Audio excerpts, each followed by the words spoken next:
À quel risque les astronautes s'exposent. Donc, nous aurons pour l'occasion le professeur Marc-Antoine Cusseau, qui est PUPH à l'hôpital d'Angers, qui est directeur du CRC et qui est un ancien Lyonnais de chez M. Garib. Laurence Vico, qui est directrice de recherche à l'INSERM et qui est directrice du laboratoire Symbiose à Saint-Étienne. Et Nicolas Forêt, qui est également directeur de recherche à l'INSERM, dans une unité juste en face de notre faculté, puisque c'est à Léon Bérard. Et donc moi-même, je suis responsable des sciences de la vie au CNES. Je suis une ancienne étudiante de chez M. Garib. Donc je trouve que la table ronde fait un peu lyonnais, région Rhône-Alpes, on va dire. Alors je vais vous prendre la parole simplement 10 minutes pour vous situer un petit peu le CNES, qui on est, comment aide-t-on les laboratoires dans leur recherche, et après je laisserai la parole à mes 3 invités. Donc pendant cette conférence, on va retourner un peu sur 40 ans de recherche en médecine et physiologie spatiale. Vous savez que le premier astronaute français, qui est Jean-Luc Chrétien, a volé en juin 82 et on a fêté ses 40 ans, l'anniversaire des 40 ans cette année au CNES et un peu dans toute la France. Et je voulais également vous donner quelques données donc, sur la recherche spatiale française. Donc, je vous disais tout à l'heure que c'était une table ronde très Rhône-Alpes. Mais en fait, pourquoi? Parce que M. Garib, donc, qui est ici, a commencé à travailler avec les Russes, avec les réunions franco-russes notamment, dès 1975, et il a participé au premier vol de Jean-Luc Chrétien. À l'époque, dans le laboratoire, nous avons eu des prélèvements sanguins et urinaires pour avant, pendant et après le vol. Donc effectivement, la région lyonnaise a quand même beaucoup travaillé sur l'espace. Ensuite est arrivé pour le deuxième vol de Jean-Luc Chrétien, le laboratoire du professeur Alexandre, à Saint-Étienne, dans lequel Laurence travaille actuellement et qu'elle dirige actuellement. Alors le CNES, c'est quoi? Donc il y a un certain nombre de priorités stratégiques. On a 4 priorités stratégiques. On a une centaine de projets spatiaux. On travaille avec à peu près 45 pays, donc on a une très très forte collaboration internationale. On subventionne, on va dire, à peu près une centaine de thèses de doctorants et de post-doctorants chaque année. Et notre budget annuel est de 2,566 millions d'euros. Donc en fait, on est contributeur de l'ESA. Jusqu'à maintenant, on était les premiers, on vient de passer les deuxièmes avec la ministérielle hier, puisque les Allemands nous ont un tout petit peu doublé à 1 ou 2 pourcentages près. Alors vous allez me dire que les recherches spatiales coûtent cher, c'est ce qu'on dit en général, mais en fait non. Ça coûte à peu près 37 € par habitant. Pourquoi? Parce qu'en fait, tout l'argent que le CNES met, par exemple, à la ministérielle, tout l'argent qu'il a décidé de mettre hier, tout cet argent doit revenir automatiquement au centime près dans l'industrie française. C'est-à-dire que nous, quand on négocie les programmes de l'ESA, on dit OK, on donne 50 000 €, mais ces 50 000 € iront soit à Thales, soit dans différentes industries françaises. Donc en fait, ça ne coûte pas un centime à l'État. Alors nous sommes à peu près 2400 salariés, donc répartis en différents centres. Donc il y a le siège, donc il y a la direction des programmes. C'est là qu'on décide en fait les programmes. C'est là qu'il y a le président, le directeur général, etc. Donc moi je suis au siège à Paris. Il y a la demi-île où c'est les lanceurs. Donc là ils font tout ce qui est transport spatial. Il y a le centre spatial de Toulouse qui est l'ingénierie. En fait c'est là que les ingénieurs fabriquent un certain nombre d'appareils qui vont monter dans la Station spatiale internationale, qui vont monter avec les Chinois, etc., ou dans le temps avec les Russes, avec Mir, et également le centre spatial guyanais, que tout le monde connaît, puisque c'est de là que partent les satellites avec Ariane 5 et bientôt, nous l'espérons, Ariane 6. Alors, le spatial est là partout, en fait, puisqu'on travaille aussi bien donc, pour la transport-mobilité. Par exemple, vous avez le Wi-Fi dans le TGV, c'est grâce au CNES, un partenariat avec le CNES. Au niveau agriculture, grâce aux satellites, on voit comment l'agriculture se passe. Au point de vue santé, le CNES subventionne différents petits camions en fait, pour aller directement chez les gens. Et on a par exemple un service de diabétique dans le fin fond de l'Ardèche qui sillonnent comme ça et qui vont chez les gens pour regarder le pied du diabétique, etc. Au niveau énergie, bien sûr, on est également là. et au niveau tout ce qui est Smart City. Alors nous, ce qui nous intéresse, c'est essentiellement la santé. Donc en fait, on fait beaucoup de télémédecine, puisque le CNES a envoyé dans l'espace, on va dire, dans l'ISS, un échographe téléopéré, donc c'est-à-dire que l'échographiste fait les mesures depuis le sol, directement dans la station, parce que bon, vous vous doutez bien que les astronautes ne peuvent pas savoir tout faire, et on avait des images qui n'étaient pas très bonnes. Donc en fait, on a préféré faire un échographe téléopéré. Bon, énormément de capteurs, donc on met au point toute une quantité de capteurs, et vous verrez que c'est très important, parce que pour la Lune et pour Mars, on aura absolument besoin de capteurs, puisqu'il faudra emmener l'hôpital sur la Lune ou sur Mars. On travaille également sur la dépendance, avec quelques bracelets qu'on met à des personnes Alzheimer, etc., pour essayer de les retrouver, de l'autodiagnostic, du recyclage, de l'épidémio, avec les satellites, avec la dengue en Guyane, etc. Donc vous voyez qu'en fait, on a toute une panoplie de recherche au niveau médical.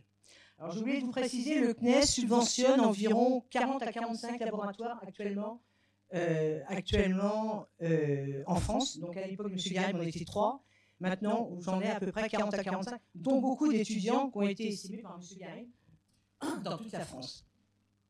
Alors nous avons également, pour aider les scientifiques, ce qu'on appelle la clinique spatiale, c'est le MEDES. Alors là, j'ai un petit regret, parce qu'à l'époque, on avait proposé à M. Garib d'implanter la clinique spatiale à Lyon. C'était M. Bost qui avait demandé, qui était responsable des sciences de la vie à l'époque. Et les autres civils avaient refusé en disant que non, que c'était de la physiologie exotique qu'on faisait. Ce qui m'avait pas mal marqué à l'époque, parce que j'étais jeune dans la recherche et je croyais encore à la recherche.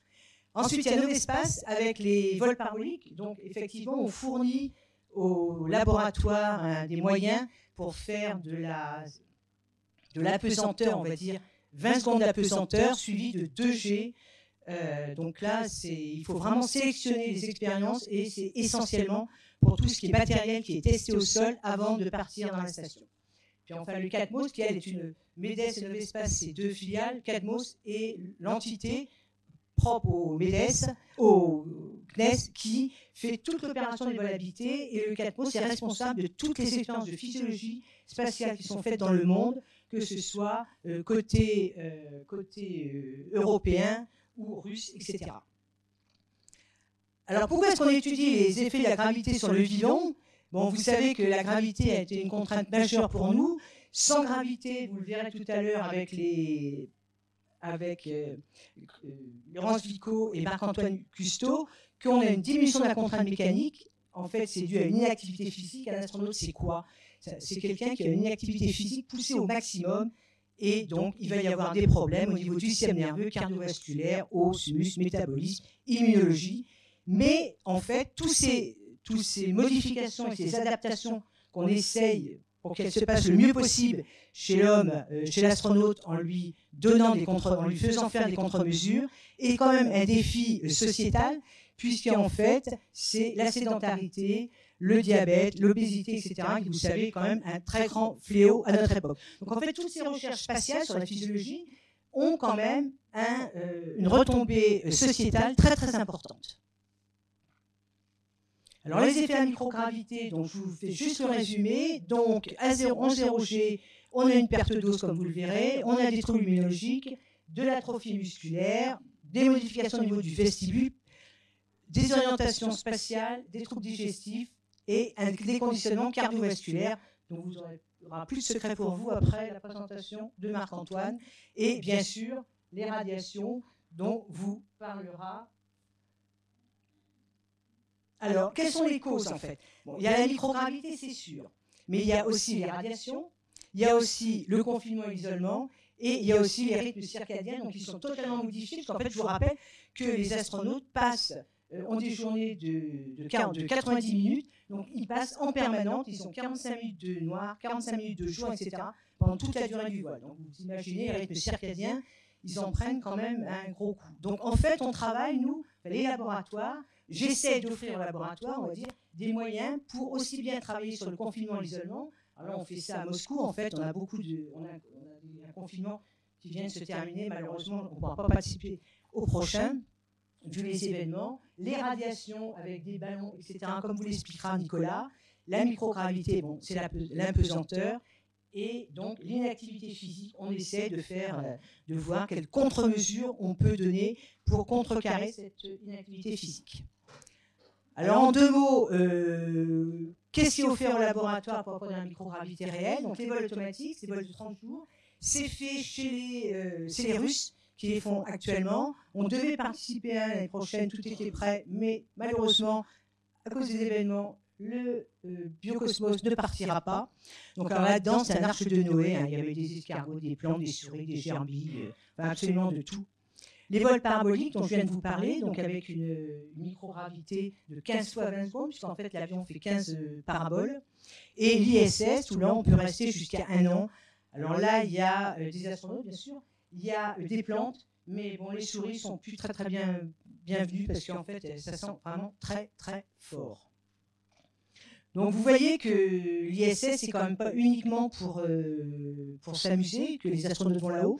Il y a énormément d'expériences scientifiques de fait. Par exemple, vous voyez Thomas Pesquet a fait une centaine d'expériences scientifiques quand même pendant ces 6 mois. Et vous voyez, il y a quand même énormément de matériel dans la station. Alors pourquoi on ne se contente pas de l'espace? Parce que bon, les expérimentations sont quand même très coûteuses, c'est 20 000 € le kilo. Donc ça fait quand même très cher quand on monte du matériel.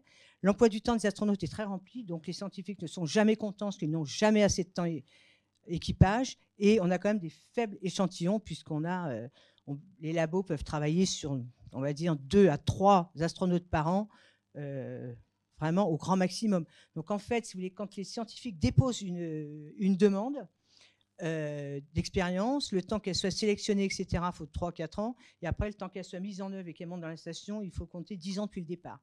Et après, il faut compter 5 ou 6 ans pour que la manip soit faite en entier. Donc, vous voyez, on va pas très vite. Donc, on a développé des modèles de microgravité donc, au MEDES, donc, avec l'alitement. Donc, les gens sont alités et ils ont les jambes plus haut que la tête. Le lit est remonté 17 cm.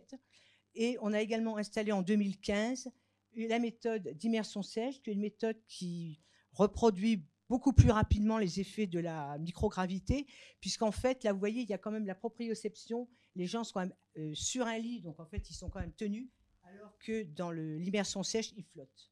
Et puis, donc, les analogues de confinement, donc, essentiellement à Moscou. Et puis, on travaille également sur la base Concordia, où les équipages sont totalement isolés pendant entre 8 et 12 mois. Et là, il y a énormément d'expériences de psycho qui sont faites parce que, vous verrez, c'est quand même un très gros problème pour le voyage sur Mars. Donc, les retours sur la Lune, donc, vous avez entendu parler, donc c'est les Américains et les Chinois, les Européens. Vous avez entendu parler d'Artemis qui est parti il y a 3-4 jours, après quelques petits soubresauts. Donc, il y a effectivement, maintenant, il y aura Artemis 2, 3, 4, avec l'homme avec un grand H sur la Lune vers 2027, parce que c'est ce que je disais tout à l'heure. Je pense que ce sera une femme. Les Américains veulent envoyer une femme de couleur, normalement, sur la Lune pour la première là-bas. Et nous, normalement, on devrait avoir un astronaute européen, pas sur la Lune, mais puisqu'Artemis, en fait, Orion va jusqu'à la Lune actuellement. Ensuite, il va tourner autour de la Lune, deux missions comme ça, et ensuite, il allunira. Donc, en fait, nous, on devrait être, enfin, un Européen, je ne sais pas si ça sera la française ou Thomas Pesquet, devrait être dans Artemis 3, normalement. Alors, Mars, là, c'est quand même beaucoup plus difficile, parce qu'on a une gravité qui est altérée, parce qu'en fait, on a une gravité partielle sur Mars, alors que dans l'ISS, on a à peu près 0. On a un environnement qui est très, très hostile. On a beaucoup de radiation. On a un isolement, un confinement qui est important. Et on a une distance par rapport à la Terre qui est très importante parce qu'en fait, Chrétien nous disait, moi, je suis contente de passer au-dessus de ma Bretagne 15 fois par jour. Mais là, la Bretagne, elle n'existera plus. Et ils n'auront plus la mer Terre à voir en permanence. Donc là, c'est quand même des problèmes psy qui sont quand même très, très importants à résoudre. Donc, les nouveaux problèmes à régler, c'est donc la distance à la Terre. Donc là, on ne pourra pas faire une échographie et puis faire une échographie en direct. Donc là, les gens vont partir sur Mars pour 2 ans minimum. Donc ils savent que pendant 2 ans, ils ne peuvent pas revenir. Là, la station, s'ils ont le moindre problème, en 2 heures, ils peuvent revenir. Je pense que ce n'est pas pire que certains déserts médicaux en France. Hein. Honnêtement, ce n'est pas du tout un problème. Donc il y a une difficulté d'évacuation médicale. Il y a une impossibilité de support médical en temps réel. C'est-à-dire que quand on aura une question, enfin, quand les gens auront une question des astronautes, il faudra 15 minutes pour que la question arrive, 15 minutes pour avoir la réponse. Donc, ils seront entre 30 et 45 minutes sans aucune réponse par rapport à leur question, alors qu'actuellement, c'est en permanence des discussions entre le sol et le vol. Donc, il faudra une très grande autonomie. Bon, il y a le problème des radiations. Je laisse Nicolas vous en parler, qui est vraiment un problème très, très important. Il y a l'isolement, parce que là, ça sera vraiment l'isolement. Dans la station, c'est quand même, on écrit au conjoint, on téléphone, on fait des mails, etc. Là, ça sera quand même plus du tout ces mêmes conditions. La micro-pesanteur, donc, parce qu'en fait, ils vont partir, ils vont être en 0G pendant 8 mois. Ensuite, ils vont avoir une gravité altérée. Ensuite, ils vont repartir en 0G. Donc, en sachant déjà que 8 mois de 0G, je ne sais pas comment ils vont pouvoir atterrir sur Mars et pouvoir marcher avec leurs 2 petites jambes. Je pense que ça sera quand même très, très difficile. Et enfin, donc, l'environnement hostile, il va quand même falloir gérer le stress. Donc, alors voilà, bon, si vous voulez tout savoir, Monsieur Garib a eu une idée de plus un jour. Il m'a dit si on écrivait un bouquin, parce que vraiment, il n'y a pas de bouquin de français sur la physiologie spatiale. Donc, il s'est adressé à ses fidèles étudiants, Marc-Antoine et Stéphane Blanc, qui est maintenant directeur de recherche au CNRS. Et on a donc écrit ce bouquin-là. Donc, si vous voulez tout savoir sur la physio spatiale, il est très sympa à lire et il n'est pas difficile du tout à lire. Voilà. Donc, en fait, bon, il est évident que sur Mars, moi, je vois 3 gros problèmes importants. Les radiations, les problèmes osseux, parce que vous verrez qu'ils sont loin d'être résolus, et les problèmes psy, bien sûr. Voilà, j'ai terminé. Je vais donner la parole à Marc-Antoine.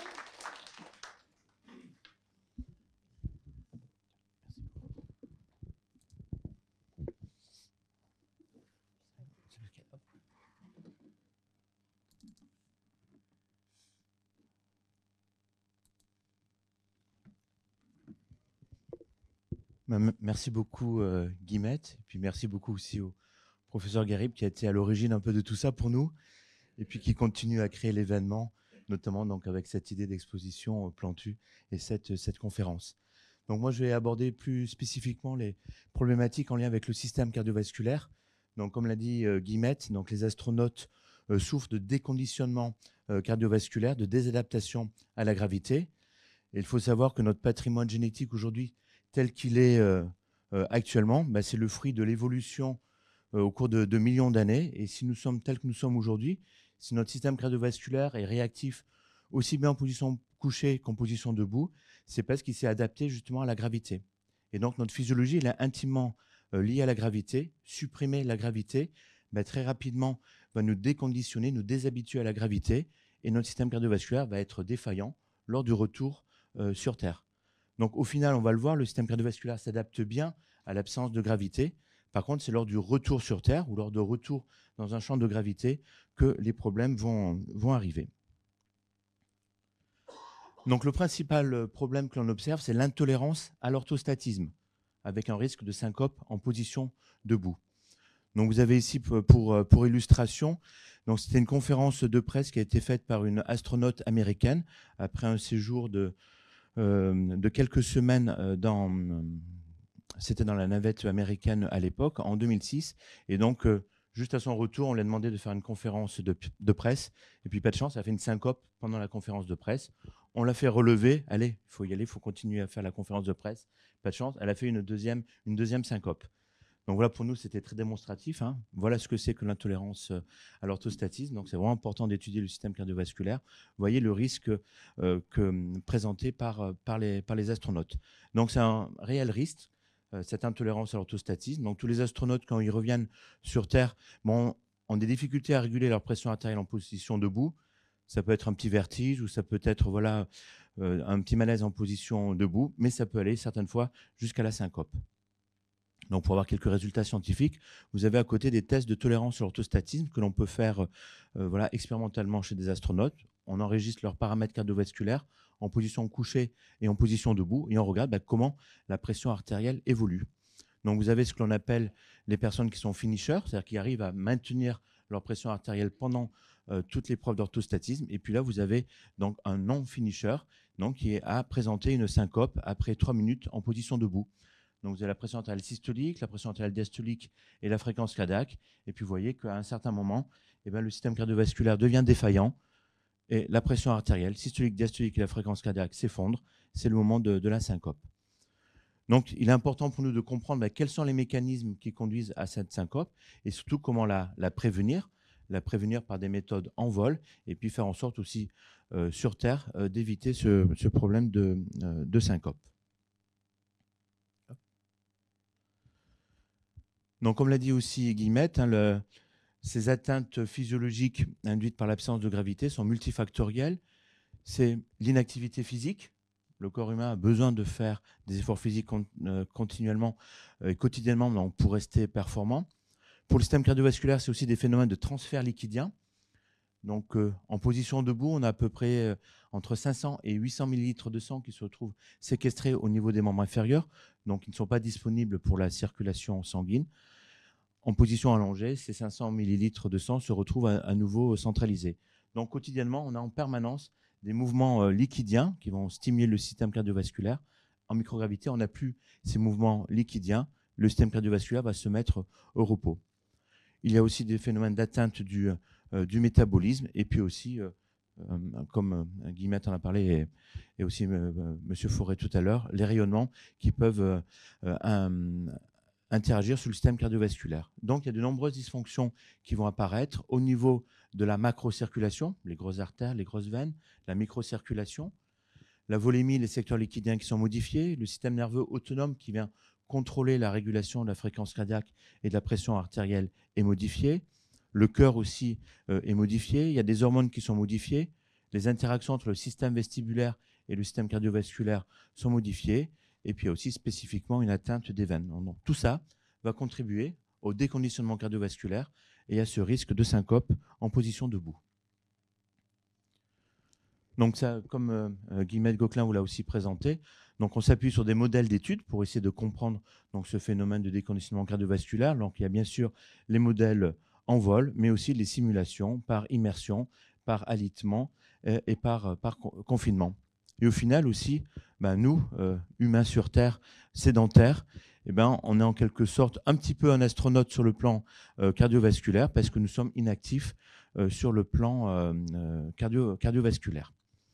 Donc, le modèle qui va induire au sol la stimulation la plus forte pour le système cardiovasculaire, c'est le modèle d'immersion qui va induire très rapidement un déconditionnement cardiovasculaire.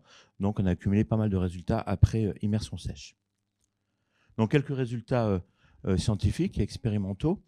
Donc, premier élément de ce déconditionnement cardiovasculaire, c'est l'hypovolémie, diminution du volume plasmatique, diminution du volume sanguin circulant, une hypovolémie prononcée, puisqu'il va y avoir une perte de volume plasmatique entre 15 et 20%, et c'est quelque chose qui survient très rapidement. Donc, vous avez ici donc, des résultats après 1 jour et 3 jours d'immersion sèche, DI, Dry Immersion, et d'alitement, HDBR. Et donc, vous voyez, dès le jour 1, on a une diminution du volume plasmatique qui est très, très importante et qui se poursuit très, très rapidement. Donc, tout ça, c'est le phénomène de réponse neuro-hormonale qui va faire en sorte que le volume sanguin va diminuer. Le baroréflexe est aussi modifié. Le baroréflexe, c'est une réponse physiologique qui permet d'adapter en particulier la fréquence cardiaque à la pression artérielle. Donc, quand on passe en position debout, la pression artérielle a tendance à diminuer un tout petit peu.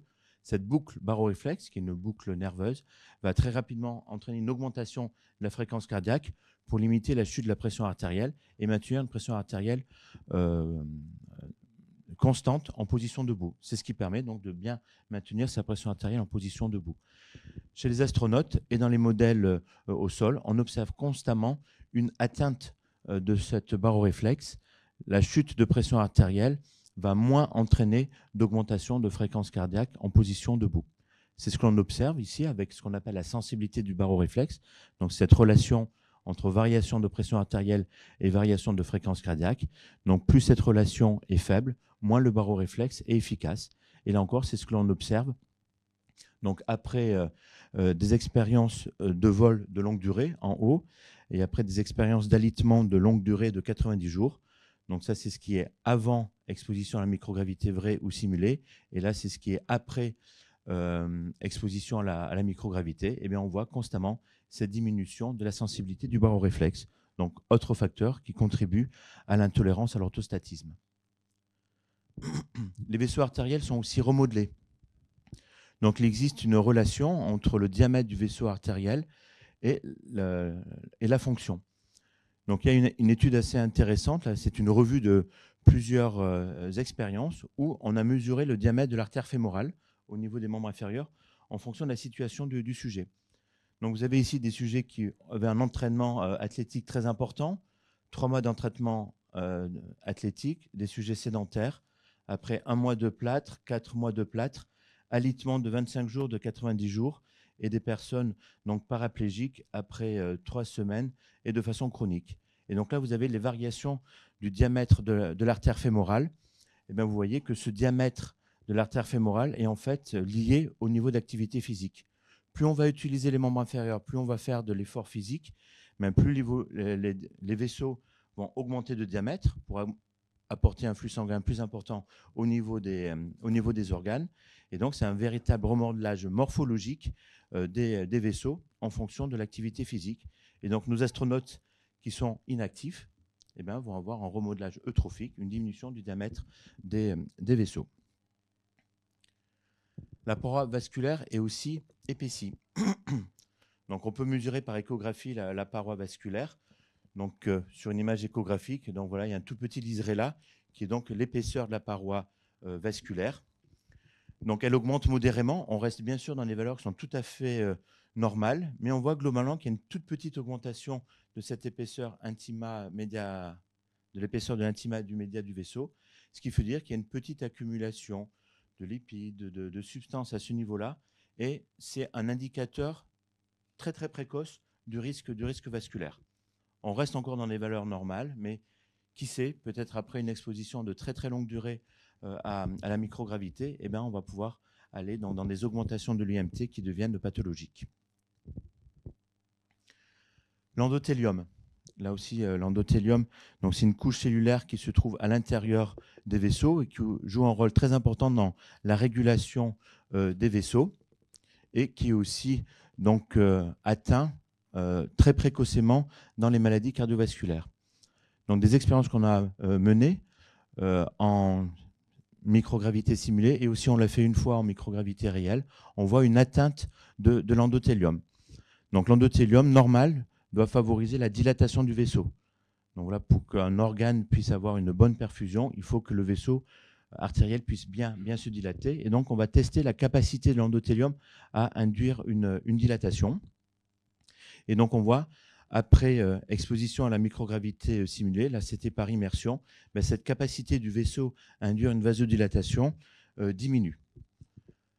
Si on regarde le nombre de cellules endothéliales circulantes, donc voilà, résultat de l'atteinte de ces cellules endothéliales, on observe donc après alitement une augmentation de ces cellules endothéliales circulantes. Donc tout ça pour dire que les cellules endothéliales vont aussi être modifiées par l'absence de gravité, et tout ça c'est en lien avec l'absence d'activité physique. Il faut que les cellules endothéliales restent fonctionnelles, restent bien réactives. On a besoin de faire de l'activité physique régulièrement. C'est les forces de cisaillement, les forces de frottement de la circulation du sang induite par l'effort physique qui va maintenir ces cellules endothéliales en bonne santé. C'est exactement la même problématique chez les sujets sédentaires. Risque vasculaire chez l'astronaute. Donc voilà, vous voyez, il y a plein d'éléments qui nous font dire qu'il y a donc des atteintes et un risque à court terme, c'est le déconditionnement cardiovasculaire avec un risque de syncope, mais il y a potentiellement un risque à long terme, très long terme, pour des voyages de très longue durée, pour des voyages très éloignés. Donc, est-ce qu'il y a un risque vasculaire? Donc, il y a une étude intéressante qui a été faite donc, sur les astronautes qui ont participé à la mission Apollo. Et donc, ils ont regardé donc, leur mortalité cardiovasculaire. Donc, c'est une étude américaine qui a regardé la mortalité dans la population américaine du même âge, les astronautes entraînés qui n'ont pas volé, les astronautes qui ont volé en orbite basse, c'est-à-dire soit dans leur navette, soit dans la station spatiale, et ceux qui ont participé au programme Apollo. Et donc, ils étaient étonnés de voir une mortalité cardiovasculaire augmenter. Donc c'est un faible échantillon, il y a sûrement pas mal de biais expérimentaux. Donc voilà, les conclusions sont très très prudentes, mais ça nous alerte quand même sur un risque potentiel cardiovasculaire à très long terme pour les astronautes. Donc cette diapositive, c'est pour remercier le CNES et tous les moyens d'investigation qui ont été mis à disposition pour nous chercheurs. Et notamment, il y a une spécialisation dans l'exploration du système cardiovasculaire, dans la spatialisation d'appareils cardiovasculaires. Donc là, vous avez le système porte-à-presse qui appartient donc à l'ensemble physiologue qui avait été développé dans la station Mir pour justement regarder le système cardiovasculaire. Et puis le dernier appareil que l'on avait fait, c'était Cardiospace 1, donc qui a permis de faire donc des mesures cardiovasculaires en vol dans le cadre de la coopération franco-chinoise.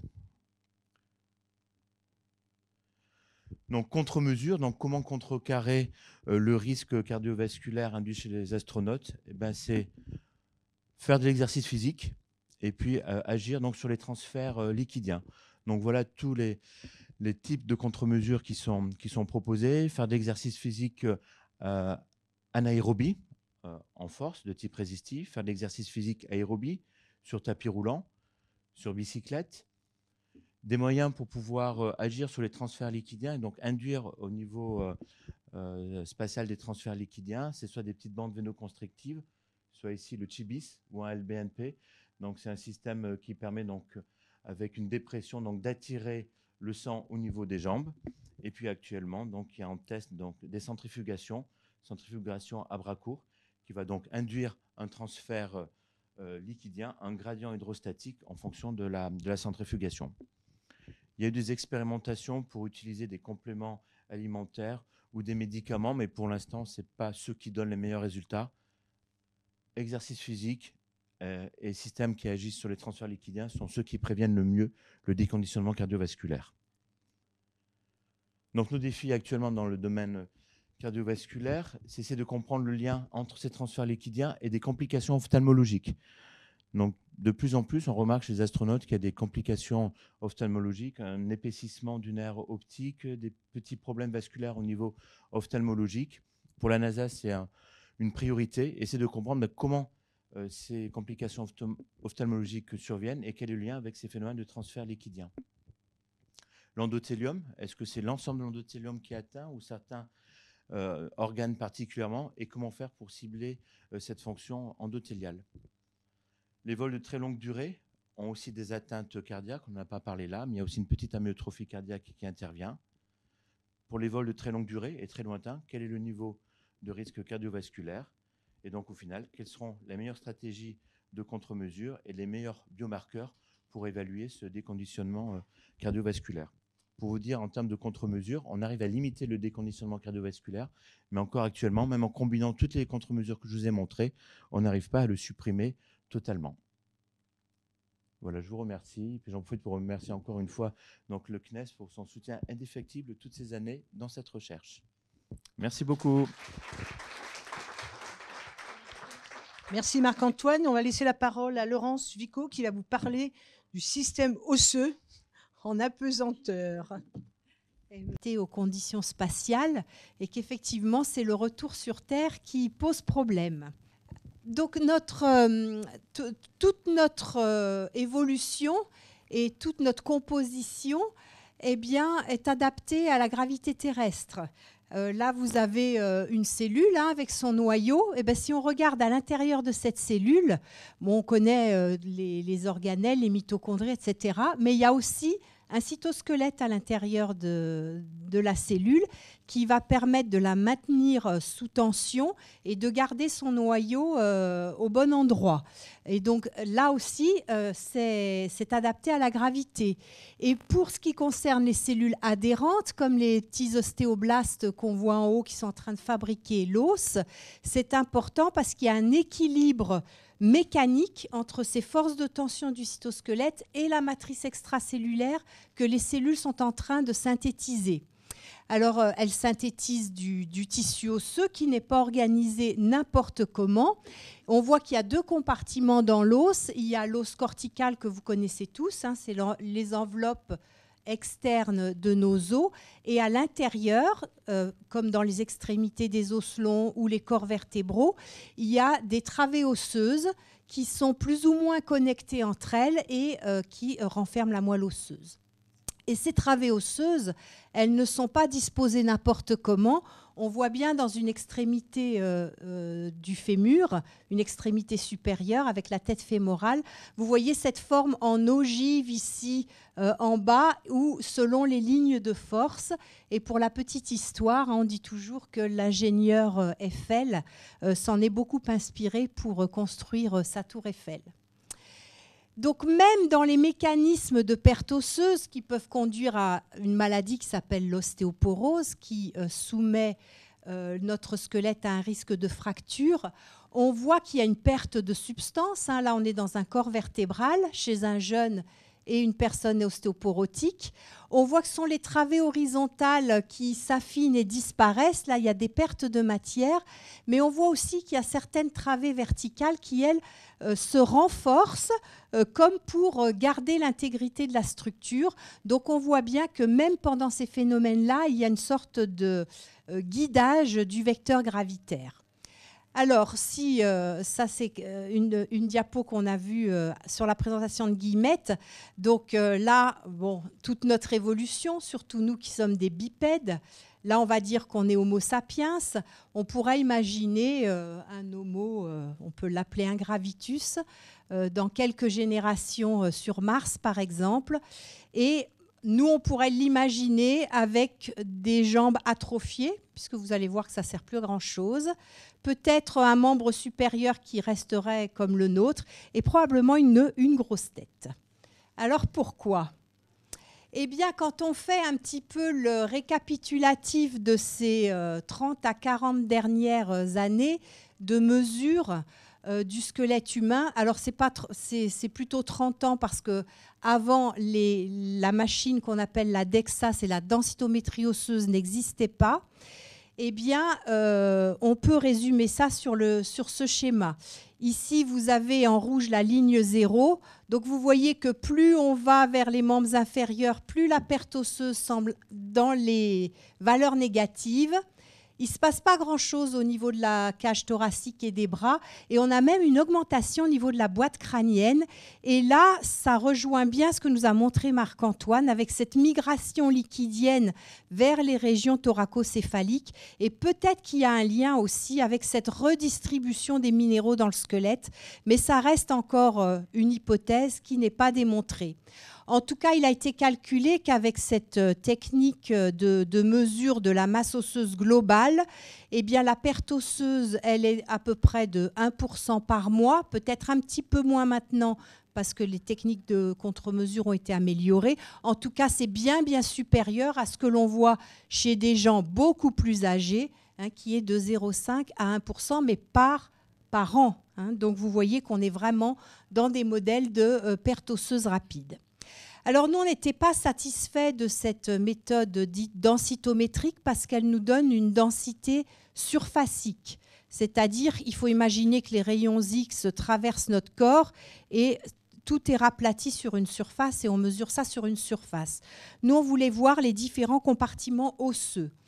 Et donc, on a commencé dans les années 90 à utiliser un mini-scanner que vous voyez là-haut avec Jean-Loup Chrétien, qui avait été fabriqué par Peter Rutzeger à l'école polytechnique de Zurich et qui est toujours d'ailleurs quelque part à la Cité des Étoiles à Moscou.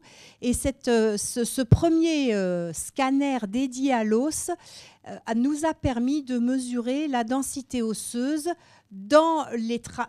à l'intérieur au niveau de ce réseau trabéculaire et au niveau de l'os un petit peu plus dense, cortical. Et on a vu, alors au radius, il ne se passait pas grand-chose, on mesure au niveau du poignet. Au tibia, on mesure presque au niveau de la cheville. Par contre, au niveau du tibia, vous voyez qu'il y a 3 choses à voir sur ces schémas. Ce sont les valeurs individuelles exprimées en pourcentage par rapport aux valeurs pré-vol. Donc pour des vols d'environ 6 mois, on est dans les valeurs négatives, que ce soit pour l'os trabéculaire ou pour l'os cortical. Vous voyez qu'il y en a qui perdent plus de 20% de leur masse osseuse, ce qui est vraiment énorme. Première chose. Deuxième chose, on voit que quand on les remesure 6 mois après l'atterrissage, ben, ma foi, on est à peu près dans la même situation. En tout cas, il n'y a pas une vraie récupération.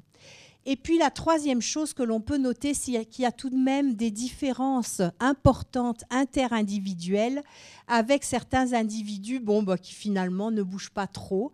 Et on sait que ce n'est pas ceux qui ont volé le plus longtemps en cumulé. Donc c'est une question qui reste encore un petit peu ouverte, même si on a quelques hypothèses actuellement. En tout cas, ce scanner, qui était un prototype, il a évolué dans les années 2000 et on a un scanner dit haute résolution. Donc voilà le type d'image que l'on a maintenant. Et on l'a évalué dans le cadre d'un projet européen avec le laboratoire de Suisse qui est devenu la société Scanco, qui existe toujours, et 5 autres laboratoires, centres cliniques en Europe. Et à ce jour, on approche à peu près les 1000 publications avec cette machine. Elle documente les différences liées à l'âge, au sexe, aux maladies. Elle permet de mieux comprendre la qualité, la solidité des os ainsi que les traitements médicamenteux. Et elle est capable de discriminer un risque fracturaire, et ce, indépendamment de la densitométrie osseuse, qui est l'examen de routine. Donc vous voyez que finalement la recherche spatiale est un accélérateur d'innovation médicale. C'est un exemple, et il y en a d'autres dans d'autres domaines. En tout cas, avec ce scanner haute résolution, on en est à la deuxième campagne d'une étude qui s'appelle EDOS, pour Early Detection of Osteoporosis in Space. Et on mesure toujours les mêmes sites, que ce soit au radius ou au tibia, mais on a accès, en plus de la densitométrie volumique, à des mesures de microstructure, d'épaisseur corticale et même de porosité à l'intérieur de l'os cortical, et également au niveau de la microstructure trabéculaire. Alors sans entrer trop dans les détails, je ne vais pas vous noyer de courbes, mais je voulais quand même vous montrer globalement ce qu'on a eu lors de EDOS 1. Donc là encore des vols de 4 mois et demi à 6 mois. Donc en rouge, c'est le radius, en noir, c'est le tibia. Ici, c'est ce qu'on voit au niveau trabéculaire.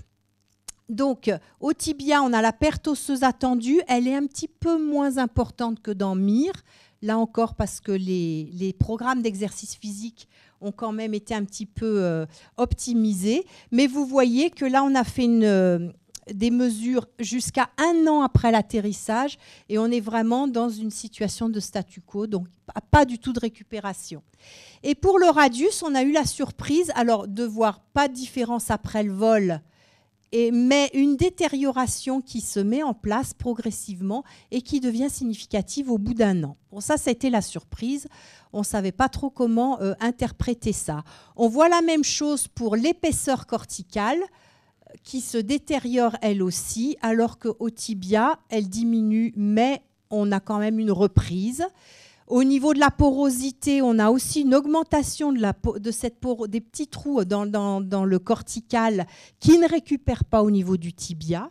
Et quand on fait des analyses en éléments finis, bien vous voyez que finalement, que ce soit au radius, qui est un os quand même moins porteur sur Terre, qu'au tibia, on arrive finalement au même résultat. Il y a donc probablement une détérioration globale du squelette.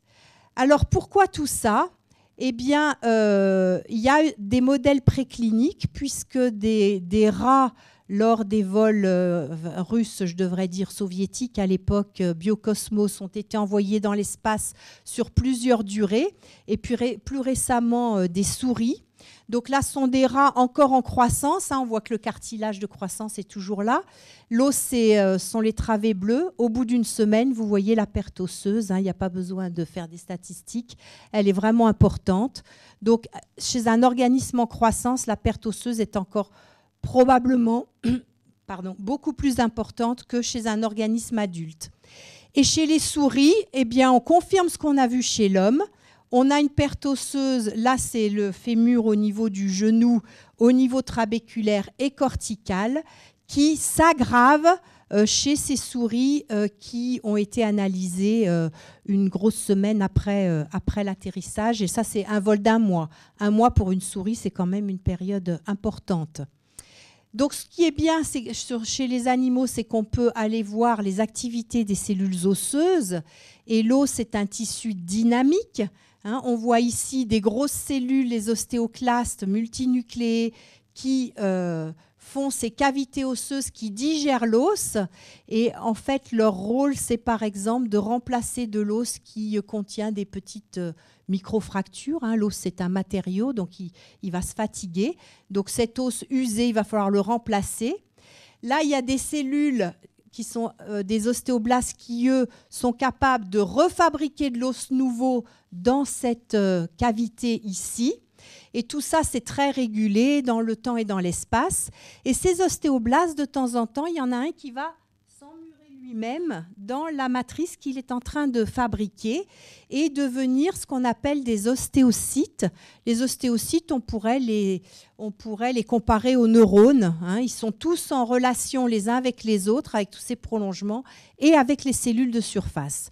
On sait maintenant, pendant longtemps, ça a été difficile de les étudier, parce que justement, ils sont emmurés dans la matrice osseuse. Mais on sait maintenant que ce sont les chefs d'orchestre de ces activités de surface. Et les ostéoclastes travaillent trop dans l'espace et les ostéoblastes pas assez. Donc, on va aboutir à un déficit qui se voit au niveau de la masse osseuse. Alors, ces ostéocytes, on peut les voir maintenant. Hein. C'est les petites cellules rouges dans leur logette. Et on voit qu'il y a plus de logettes sans cellules chez les animaux qui ont volé, chez les souris. On voit aussi, alors c'est peut-être moins facile, mais on le voit ici, que chez ces souris qui sont encore relativement jeunes, dans la moelle osseuse, il y a une invasion graisseuse par des adipocytes. C'est ce qu'on voit ici par rapport au contrôle. Et tout ça, ce sont des critères de vieillissement, hein, de vieillissement accéléré.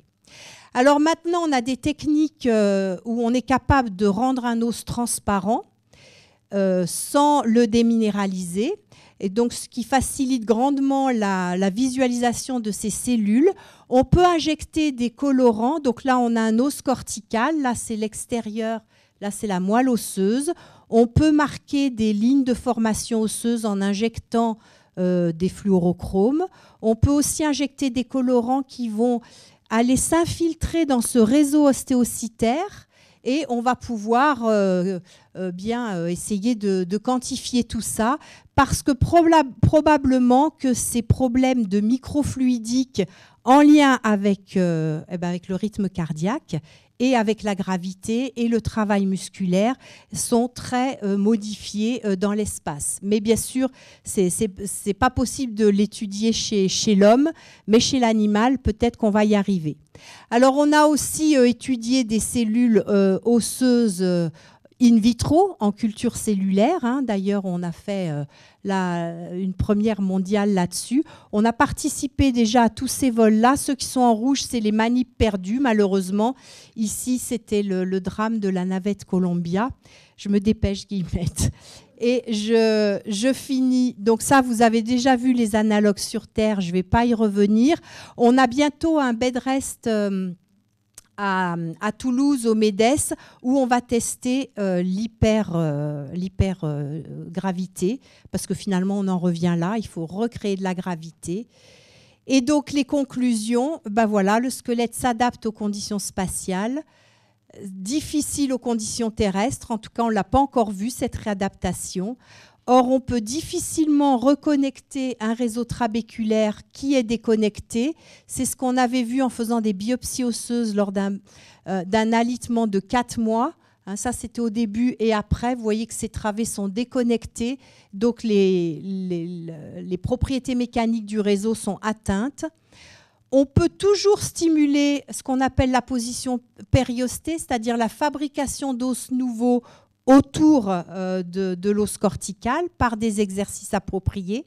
Donc ça, c'est quelque chose qu'il faudrait faire. Donc on a encore une marge de manœuvre pour améliorer les contre-mesures. Et puis il va falloir aussi se préoccuper des effets cumulés, les astronautes qui font plusieurs vols. Est-ce que le temps de passer sur Terre entre 2 vols est important? Quels sont les effets des radiations? Donc là, vous allez le savoir. Et on va essayer de faire ce qu'on appelle un jumeau numérique pour prédire ce qui se passe individuellement. Et donc sur cette dernière diapo, qui n'est pas une vue du télescope James Webb, mais là on va se balader à l'intérieur d'un os, je voudrais remercier tous ceux qui nous aident depuis toutes ces années, le CNES en premier et mes collègues au laboratoire, et vous pour votre attention. Merci.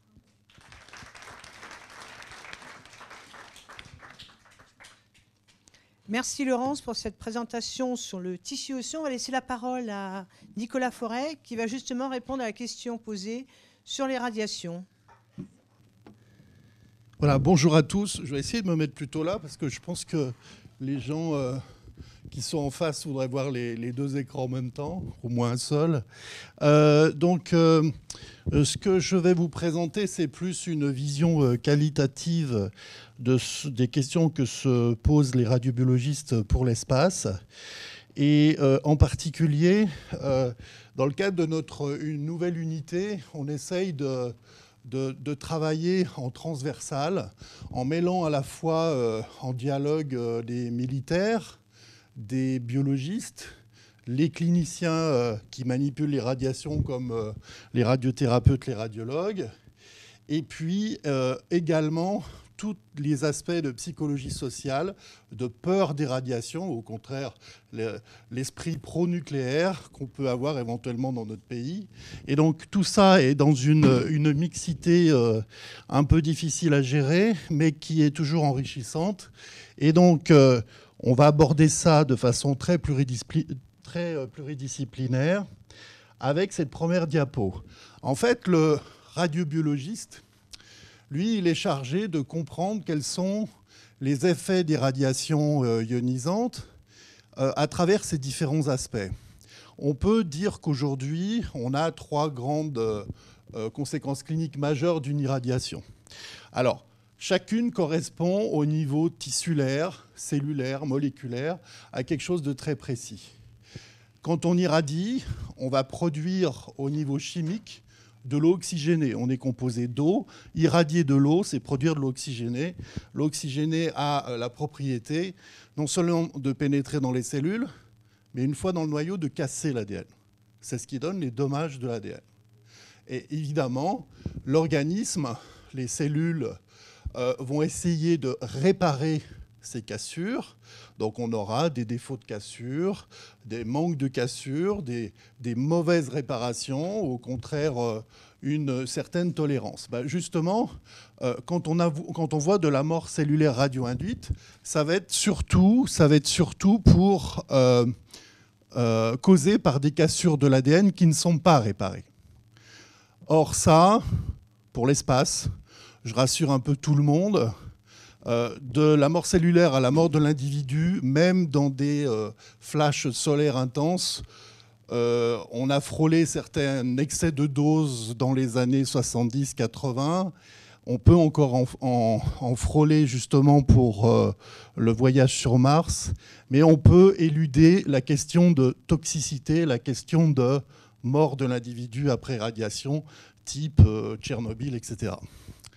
À l'inverse, les 2 autres aspects où on a des cassures qui sont mal réparées, qui vont entraîner une transformation de la cellule, et donc un cancer, ou au contraire, des cellules qui vont tolérer des cassures qui vont s'accumuler dans la cellule et petit à petit entraîner un vieillissement accéléré, ces 2 notions, on peut les rencontrer dans l'espace, et c'est même, j'allais dire, l'essentiel de la perception du risque. Donc une fois qu'on a dit ça, on se dit, voilà, dans l'espace, quelle est la source ? Quels sont les tissus à risque et quelles contre-mesures on peut utiliser ? Alors, l'espace, le cosmos, c'est fait d'étoiles qui finalement sont des bombes thermonucléaires constantes, et on a une production par la fission ou la fusion nucléaire particules comme les protons, de noyaux lourds, comme tous les ions de la table de Mendeleïev, et puis des ions un peu plus légers comme les ions hélium ou les particules alpha. Donc c'est pour ça que quand on regarde ce que produit le cosmos et éventuellement ce que produit le Soleil, on retrouve à peu près la même chose. On a énormément de protons, d'électrons, de particules assez légères et très peu d'ions lourds. Par contre, la Terre a quelque chose, et on en parlera tout à l'heure, de quelque chose de très spécifique, c'est qu'on a une magnétosphère qui va emprisonner toutes les particules chargées qui viennent du cosmos. C'est-à-dire que si on est dans cette ceinture de Van Allen, eh bien, on a un rayonnement constant, on va appeler ça un bain constant, de particules assez légères, de protons et d'électrons. Ça, c'est ce qui se passe dans l'espace. Mais on n'a jamais dit que ce qui se passe dans l'espace est la même chose que ce qui se passe dans un vaisseau spatial. Or, en ce moment, on va dire depuis les années 50, on a dans la littérature scientifique un vrai conflit entre les physiciens, les dosimétristes qui mesurent ce qui se passe dans l'espace et ce que reçoit exactement l'astronaute derrière ces blindages. Vous comprenez que la présence d'un blindage entre l'espace et soi va complètement changer et qualitativement et quantitativement l'irradiation. Un exemple très précis. Ici, vous avez toutes les particules qui sont émises en fonction de leur flux et en fonction de leur énergie. Ici, vous voyez que les ions lourds, ions plutonium, ions fer, ions oxygène, qui sont les particules les plus chargées, sont aussi les particules les plus rares. La probabilité pour qu'un ion plutonium traverse la tête d'un astronaute, c'est une particule par kilomètre carré par siècle. Or, on a basé depuis une vingtaine d'années une radiobiologie spatiale surtout axée sur les ions lourds. Alors que finalement, quand on regarde ce qui reste derrière un blindage, derrière 3 cm d'aluminium, c'est quelque chose d'assez classique. Ce sont des électrons, ce sont des protons, très peu de particules très lourdes, et entre parenthèses, les fameuses particules très lourdes qui vont aussi très vite, elles n'auraient pas de temps de déposer de l'énergie dans le corps parce qu'elles vont trop vite. Donc déjà, non seulement une probabilité d'impact et un faible dépôt d'énergie, alors que ce sont les particules les plus énergétiques, on a déjà un problème entre radiobiologistes et radiophysiciens. Donc nous, on va rester dans le vaisseau spatial bien à l'abri et on va continuer à réfléchir. Un exemple tout à fait précis. Dans les années 70, des physiciens des matériaux ont publié un article qui est passé complètement à la trappe, un article dans Science sur les impacts corpusculaires qu'ont reçus les casques des astronautes d'Apollo. En fait, on voit des cônes, des dizaines de milliers de cônes d'impact, et d'après la longueur du cône, le diamètre et la profondeur, on peut deviner quel ion a causé ces impacts. On s'est retrouvé tout le temps avec des impacts d'ions métalliques, des impacts d'ions fer, de zinc, de cuivre, etc. Or, tout à l'heure, je vous ai dit, l'ion fer, l'ion zinc, c'est une particule par kilomètre carré par siècle d'impact. D'où viennent ces ions métalliques ? Tout simplement du blindage, de la soute à bagages. C'est-à-dire que vous avez un vaisseau qui est bombardé notamment par des protons, et comme le billard, vous allez avoir quelques éléments du blindage qui vont ressortir de l'autre côté et qui vont aller irradier en faible énergie les astronautes. Et les dizaines de milliers d'impacts d'ions métalliques que vous voyez sur les casques d'Apollo, ce n'est pas ceux qui ont été reçus quand ils sont sortis, c'est ceux qui ont été reçus quand les matériaux et les combinaisons sont bien restés rangés dans la soute à bagages. Donc là, on a un vrai problème, parce qu'il faut entretenir dans son esprit l'idée qu'on a d'un côté une pluie aléatoire de composants du blindage. Ce sont des particules de faible énergie, toujours métalliques, et un bain de rayonnement qui en fait est la résultante des effets secondaires, tertiaires, du billard que produisent les différentes particules quand elles entrent dans le vaisseau. Donc, la pluie et le bain. Une pluie aléatoire de protons, de neutrons de faible énergie. Quand on dit faible énergie, ça veut dire quoi? Ça veut dire que les protons et les neutrons ou les ions métalliques de faible énergie vont s'écraser très surfaciquement à la surface de l'individu. Les tissus donc à risque sont la peau et l'œil. À l'inverse, le bain de rayonnement avec des rayonnements secondaires, tertiaires, etc., sont de haute énergie. Il va aller en profondeur. Donc, il va toucher tous les tissus profonds, notamment le cœur. Alors, l'os, Laurent, c'est un petit peu j'allais dire, une exception, parce qu'on peut le considérer comme surfacique et profond. Donc, je suis en train de vous dire que qualitativement, nos organes ne vont pas recevoir la même dose. Donc, on ne va pas avoir le même risque. En ce qui concerne le bain de rayonnement, quand on a fait la revue de toute la littérature, de la dosimétrie de Gagarine jusqu'aux années 2011, on s'est aperçu que finalement, à part quelques exceptions, on avait à peu près un bain de radiation qui correspondait à l'équivalent d'une mammographie par jour ou d'un scanner tous les 50 jours. Donc ce sont des faibles doses, mais à condition de savoir est-ce que les faibles doses font quelque chose. Encore une fois, rappelez-vous, cancer, vieillissement. Ça représente 2 fois la radioactivité naturelle la plus élevée sur Terre. Vous savez qu'à cause de la composition géologique, on a différentes radioactivités naturelles, la plus faible étant au Japon. Nous, on est à peu près dans la moyenne mondiale. Par contre, en Iran, on a 140 fois plus qu'ici. Et du coup, on va avoir en Iran une radioactivité naturelle qui est plus élevée. Est-ce qu'on voit pour autant des gens plus vieux ou plus cancéreux? Ce n'est pas le cas. Donc, il faut voir quels sont les seuils sur lesquels on va produire de tels effets. Alors, ça se complique un peu quand on passe de la Terre à la Lune et de la Lune à Mars. Parce que justement, suivant la composition géologique, l'attraction, etc., vous n'avez pas le même niveau de radiation locale. Bizarrement, la Lune peut être presque plus radioactive. Et en fait, tout ça se surajoute évidemment à cette fameuse pluie aléatoire. Et ce que j'ai appelé l'espace moyen, en gros, c'est ce qui se passe dans l'ISS. Donc, ce qui est sûr, c'est que des vols de plus de 100 jours vont commencer à poser problème au niveau juridique, puisque vous savez qu'il y a des réglementations au niveau des travailleurs exposés. Alors, est-ce que, du point de vue juridique, l'espace obéit à ces règles ou pas? Ça, c'est une autre question.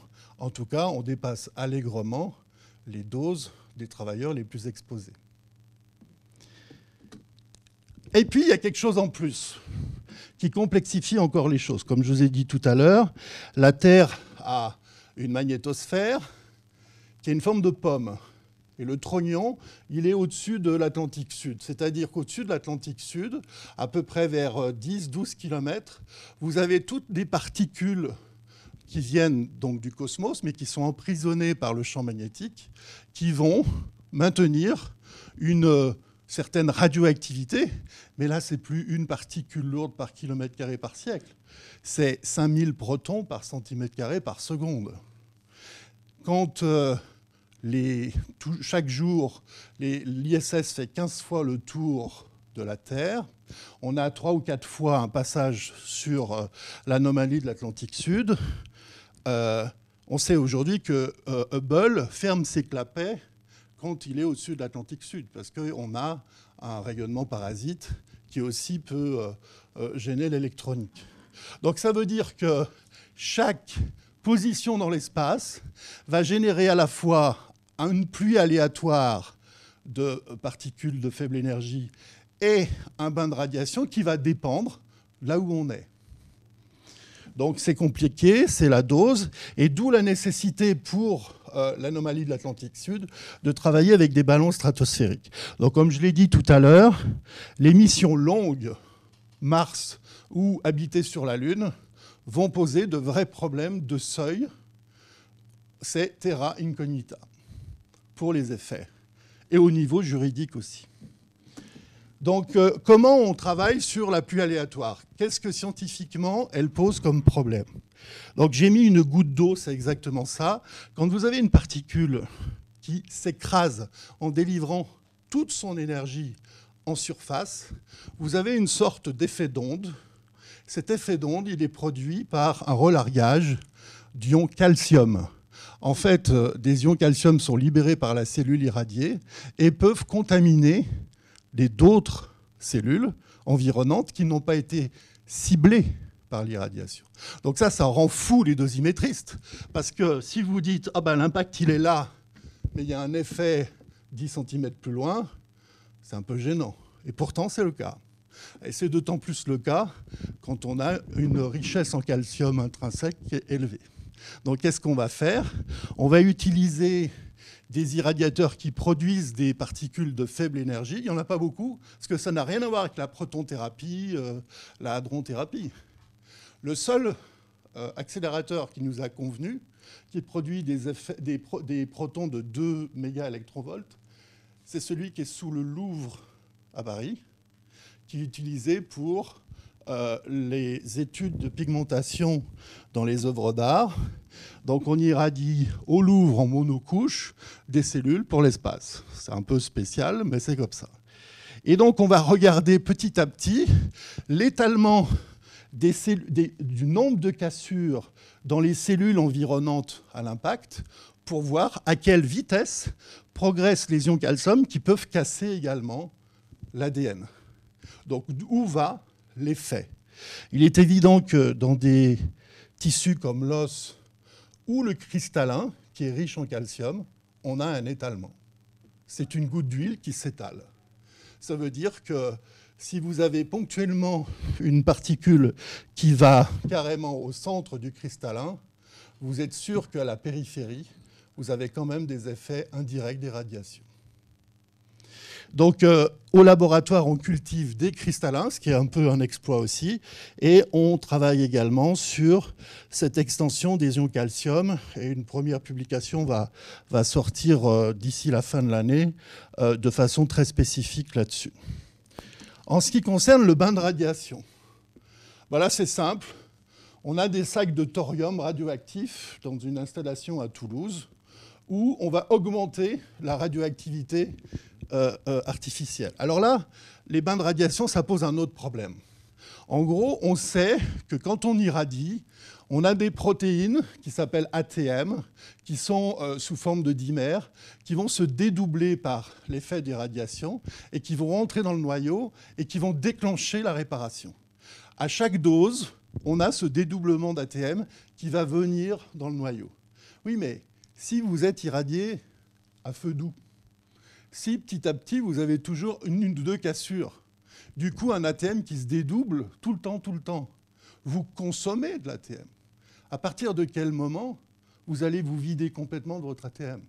Une sorte de dose de claquage où on aurait un effet massif. Donc ça, c'est une grande question qu'on se pose sur l'effet du débit de dose, c'est-à-dire de la dose délivrée en fonction du temps. Et ça, c'est une vieille question. Et on a la chance, avec ce dispositif, de pouvoir simuler non seulement ce qu'il y a sur Terre, dans l'ISS, mais sur la Lune et aussi sur Mars, en termes d'irradiation naturelle. Donc c'est pareil, là on va mettre des cellules de peau, d'os, de cristallins, etc. Et on va regarder les cassures et on va regarder la mortalité cellulaire. Une fois que j'ai parlé de ça, j'ai fini. Une fois que j'ai parlé de ça, on a les contre-mesures. Les contre-mesures, cette fameuse protéine ATM qui passe du cytoplasme au noyau, elle peut être arrêtée dans certains individus par d'autres protéines bloquantes, ce qui fait une radiosensibilité individuelle. Jusqu'à présent, les drogues utilisées en radioprotection, c'était le N-acétylcystéine, vous savez, l'exomuc, et l'amifostine, des antioxydants puissants pour diminuer le nombre de cassures de l'ADN. Là, aujourd'hui, avec ce modèle d'ATM, on sait que ce n'est pas en diminuant le nombre de cassures qu'on va protéger les gens, mais c'est plutôt en apportant le plus possible d'ATM. C'est ce qu'on a appelé les drogues proépiskéviques, c'est-à-dire stimulant la réparation. Et ces drogues, vous les connaissez tous pour autre chose. Ce sont des statines, des anticholestéroléniants et des biphosphonates, c'est-à-dire des anti-ostéoporoses.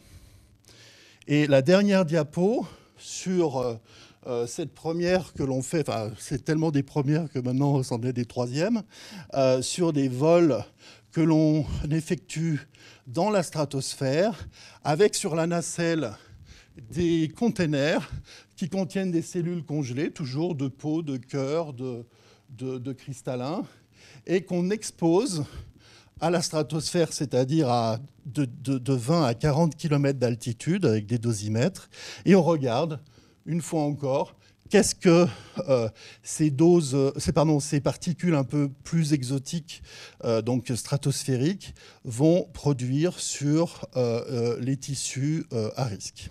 Donc, je m'en arrêterai là, puisque de toute façon, c'était vraiment une première vue des choses.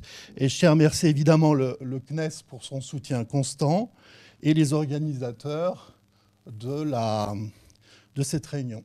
Merci.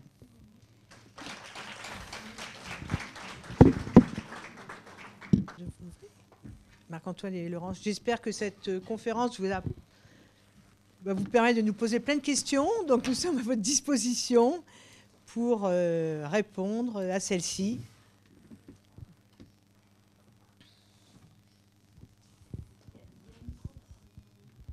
Il est là.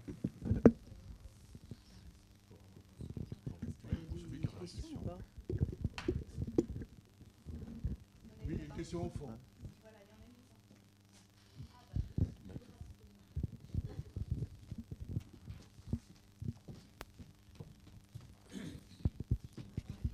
Oui, bonjour. En tant que femme proche de la ménopause, on va dire, je voulais savoir si ce qu'on avait appris dans l'espace sur les os et sur l'ostéoporose alors j'ai peut-être pas compris si ça a déjà été dit, mais avait, on va dire, un intérêt pour ce qui se passe sur Terre sans l'espace. Et si ça pouvait avoir un intérêt pour soigner l'ostéoporose, entre guillemets, naturelle. Oui. Alors, je dirais qu'il y a plusieurs facettes. D'abord, il y a les aspects technologiques, puisque vous avez vu que ce scanner haute résolution, c'est pour l'instant la meilleure machine pour voir dans quel état est votre squelette. Donc ça peut aider à faire un diagnostic et éventuellement à suivre les effets d'un traitement. Après, c'est vrai qu'on a quand même l'impression que c'est un modèle de vieillissement accéléré. Alors, il y a tout un débat sur quand on dit que c'est un vieillissement accéléré, il y en a qui n'aiment pas parce qu'ils disent le vieillissement, ça veut dire que c'est pas réversible. Bon, pour l'instant, on n'a pas montré que c'était réversible, cette perte osseuse. Donc, il y a quand même des liens qui sont évidents. Et l'amélioration qui se fait avec l'exercice physique et quel type d'exercice physique il faut faire pour garder des os en bonne santé, ça, c'est des choses qui sont également très utiles sur Terre. Alors, on n'est pas encore sur les aspects médicamenteux, même s'il y en a qui ont déjà testé des bisphosphonates en vol. Bon, après, ça, c'est un autre débat parce que là, on est vraiment dans des traitements anti-ostéoporotiques. L'ostéoporose, c'est une maladie systémique, ce qui n'est pas forcément le cas chez les astronautes. Donc, de donner un médicament qui a un effet systémique, c'est peut-être un problème.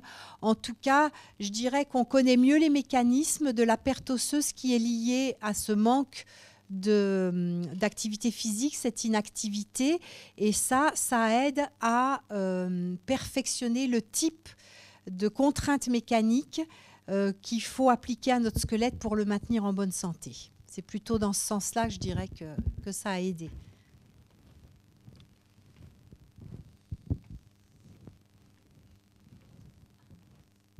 Et puis on attend qu'il y ait plus de femmes dans l'espace, bien sûr, et vous avez vu que on a une nouvelle candidate là, parce que tout ça, ce sont des résultats chez les hommes surtout, et il y en a un petit peu chez les femmes, mais quand même pas beaucoup.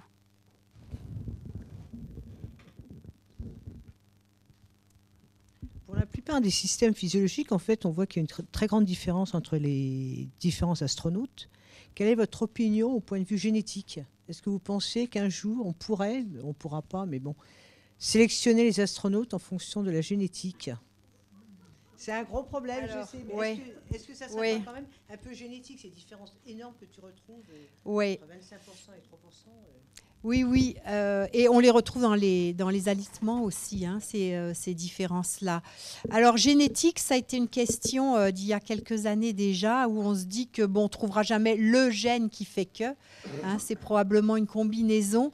Donc, on regarde plutôt des traits structuraux. Alors, nous, sur notre petite cohorte, on a vu que ceux qui avaient des épaisseurs corticales plus épaisses allaient perdre moins d'os. Il y a aussi une étude canadienne qui a montré, mais c'est finalement du bon sens, que ceux qui s'entraînaient physiquement beaucoup avant de partir et qui ont un niveau d'activité physique qui baisse beaucoup pendant le vol, c'est ceux qui vont perdre le plus. Mais ça, j'imagine que c'est pour tous les systèmes.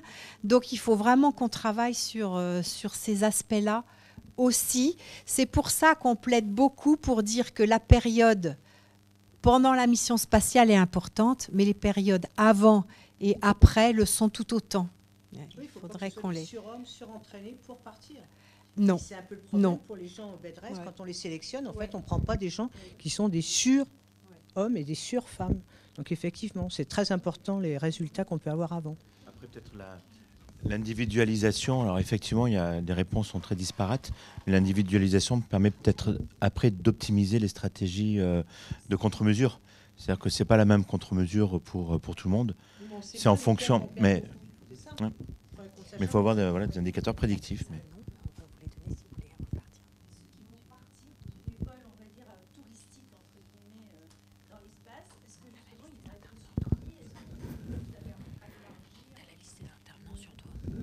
Écoutez, actuellement, il y en a effectivement fait par la NASA, mais en fait, c'est comme des vols de très courte durée, hein, puisque en fait, les gens ne peuvent pas du tout avoir la condition physique que peut avoir un astronaute. Vous avez vu la sélection, 4 qui se retrouvent, enfin 11 avec les autres, qui se retrouvent sur 24 000 candidats. C'est une sélection physique draconienne, en fait. Donc, on ne peut pas faire ça pour une cohorte de personnes très importantes. Donc, effectivement, ils se poursuivent, mais ça, c'est quand même plus une idée américaine qu'une idée européenne, on va dire. J'avais encore une question qui n'a rien à voir avec la première. En fait, on a beaucoup parlé des conséquences sur le corps humain des voyages dans l'espace dans les conditions qu'ils ont maintenant. Et donc, voilà, comme si en fait, on n'allait jamais améliorer ces conditions. Vous voyez, je me dis, dans la science-fiction, on nous parle toujours du système antigravité, enfin du système de gravité artificielle, de choses comme ça. Et est-ce que c'est quelque chose qui est complètement en dehors du cadre, ou est-ce que y a des gens qui travaillent là-dessus, ou est-ce qu'on si les revêtements qui sont dans l'espace ne protègent pas et au contraire des fois peuvent être contre-productifs pour la santé des cosmonautes, est-ce que on cherche ou on a trouvé d'autres systèmes qui soient un peu plus protecteurs, je sais pas. Du coup, j'ai l'impression en fait que c'est comme si on n'avait pas évolué depuis les années 60 dans que la seule chose qu'on avait réussi à faire, c'est de leur dire faites du sport quand vous êtes dans la station, quoi. En termes de contre-mesures, il y a quand même eu beaucoup d'évolutions qui ont été faites. Bon, le principe de faire l'exercice physique, d'agir sur le transfert liquidien, puis peut-être de voir sur la nutrition, les compléments nutritionnels, c'est des choses qui s'affinent petit à petit. Donc là, on est en train de voir la meilleure combinaison de contre-mesures, voir si on peut individualiser les contre-mesures. Enfin voilà, il y a quand même, on limite la plupart des des effets néfastes lors du retour sur Terre. Donc il y a encore à progresser pour l'os, il y a encore un petit peu à progresser pour le système cardiovasculaire, mais globalement, on arrive à pas trop mal se débrouiller. Et voilà, on a de bonnes perspectives, même sur des voyages de très longue durée. Par contre, peut-être les deux facteurs qui restent problématiques, c'est les facteurs psychologiques. On n'a pas trop parlé, comment maintenir l'équipage stable, et puis aussi les problématiques en lien avec les radiations, peut-être Nicolas. Alors, deux points sur les radiations, les blindages de protection. Bon, les règles de radioprotection n'ont pas changé, hein, donc l'idéal, ça serait évidemment d'avoir des fusées en plomb. Mais pour soulever tout ça, ça va être difficile. Et quand bien même, on sait très bien qu'un blindage en plomb va être très émetteur de particules. Et du coup, on aura toujours cette espèce de double tranchant avec plus le blindage est gros, plus on a un rayonnement derrière qui est important. L'une des nouveautés, et là c'est plus de la technologie que de la physique, c'est d'utiliser des combinaisons avec de l'eau dedans. Alors, pourquoi ? En fait, il y a une particule qui est difficilement mesurable, mais très dangereuse, c'est les neutrons.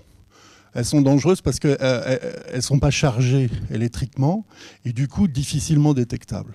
Or, c'est arrêté par du gras, par de la paraffine, par du polystyrène ou par de l'eau. Bref, tous les matériaux riches en hydrogène. Et donc là, je sais qu'il y a eu sur l'ISS, alors je ne sais plus quand, des mises au point de combinaisons avec des couches d'eau à l'intérieur, ce qui permet de réduire la dose, la contribution de la dose aux neutrons. Est-ce qu'on va pouvoir aller presque plus loin pour d'autres particules ? La réponse est clairement non. Mais c'est vrai que là, le grand progrès, c'est peut-être de réduire cette dose aux neutrons, avec des matériaux qui sont assez simples. Mais les agences spatiales travaillent énormément sur ce genre de problème. Pour les matériaux, pour les vaisseaux qui vont partir sur Mars et sur la Lune, le problème n'est pas encore résolu, mais vous avez une certaine quantité de matière grise qui travaille dessus. Quant au problème psychologique, déjà, on sait que nos astronautes sont des surhommes au point de vue psy, au point de vue médical, au point de vue tout ce que vous voulez. On a énormément amélioré les problèmes, parce qu'à l'époque, quand on faisait des manips avec M. Guérib dans l'ISS, on entendait dire sans arrêt que c'était la bagarre, etc. Quand c'était par exemple 3 Russes qui étaient là, ou alors 3 Russes et puis 2 Russes et puis notre malheureux Français qui était au milieu, il y avait quand même énormément de bagarres. Et maintenant, en fait, avec la Station spatiale internationale, il n'y en a pratiquement plus. Pourquoi ? Parce que c'est des équipages internationaux. Donc il y a des Japonais, des gens du Qatar, des gens américains, français, enfin européens, tout ce que vous voulez. Donc en fait, c'est vrai, il y a plus la barrière de la langue, parce qu'on s'insulte moins quand on n'est pas de langue maternelle anglaise, alors que les Russes, entre eux, ça volait très bas. Et également l'équipage mixte. C'est-à-dire que dans la plupart des expériences, même les expériences de confinement, on met toujours des femmes parce que ça fait, les femmes apaisent en fait l'atmosphère et les hommes sont moins machos quand il y a 1 ou 2 femmes au milieu. Donc ça, c'est vraiment reconnu. Le fait que ce soit international, le fait que ce soit un équipage mixte. Alors pour Mars, le problème, c'est et le fait que ce ne soit pas non plus un nombre impair. C'est-à-dire qu'il y avait certains confinements où ils étaient 3, ça a été le bazar le plus complet parce qu'ils étaient toujours 2 contre 1. C'est un peu comme dans les familles, je crois, quand il y a 3 enfants, il y a toujours un petit problème. Donc en fait, si vous voulez, c'est la même vie que sur Terre. Hein. Mais alors pour Mars, c'est sûr que c'est un problème. Qu'est-ce qu'on va envoyer c'est entre 4 et 6 équipages, 2 hommes, 2 femmes, que des hommes, que des femmes, mariés avant, pas mariés avant. Voilà, en fait, voilà. Donc c'est vrai que là, par contre, pour Mars, c'est quand même un problème plus important, la psycho. Hein. Et là, on n'a pas d'essai et on pourra, une fois qu'ils seront partis, ils seront partis. Hein. On ne pourra pas dire qu'ils reviennent dans 2 mois. Hein. S'il y en a un qui fait le couillon sur la route, les autres le supportent pendant 2 ans. Hein. Ce n'est pas l'ISS. Hein. Donc là, il faut bien choisir.